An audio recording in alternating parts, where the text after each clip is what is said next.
আর্কিপেলাগে সমুদ্রের মধ্যে একগুচ্ছ দ্বীপ।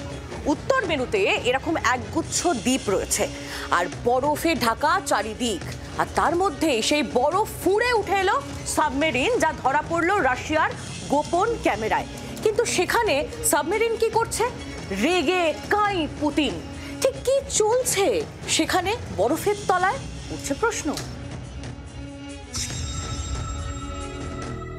সুমেরু মহাসাগর বিশ্বের ক্ষুদ্রতম মহাসাগর। উত্তর আমেরিকা, ইউরোপ আর এশিয়ার উত্তর উপকূল। বছরের বেশিরভাগ সময় সমুদ্র থাকে বরফে ঢাকা।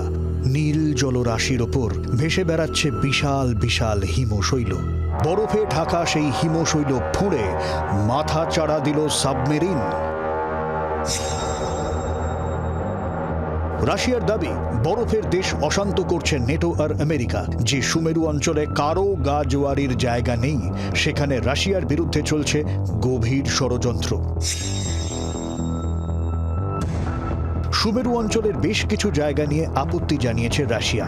ফিনল্যান্ডের উত্তরাঞ্চল, সাওয়ালবার্দ আর্কিপেলাগো, ফিনল্যান্ড নরওয়ে সীমান্ত, বাল্টিক সাগর এলাকা।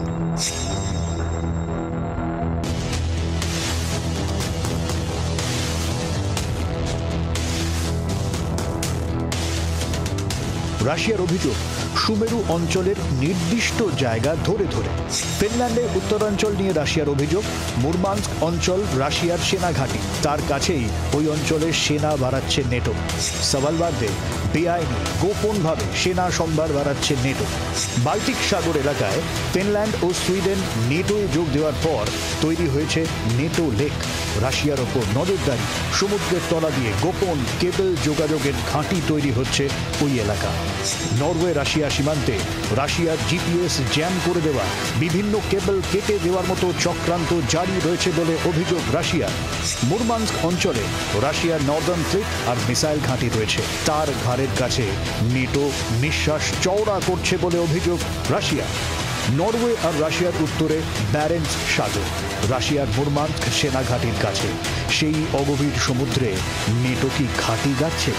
রাশিয়ার বরাবরের অভিযোগ, রাশিয়াকে ঘিরে ধরতে চাইছে নেটো, সঙ্গত দিচ্ছে আমেরিকা। এবার সুমেরুর বরফ দেশে রাশিয়ান সেই অভিযোগের উত্তাপ। ব্যুরো রিপোর্ট, জি 24 ঘন্টা। বাংলার আওয়াজ, বাঙালির আবেগ, জি 24 ঘন্টা।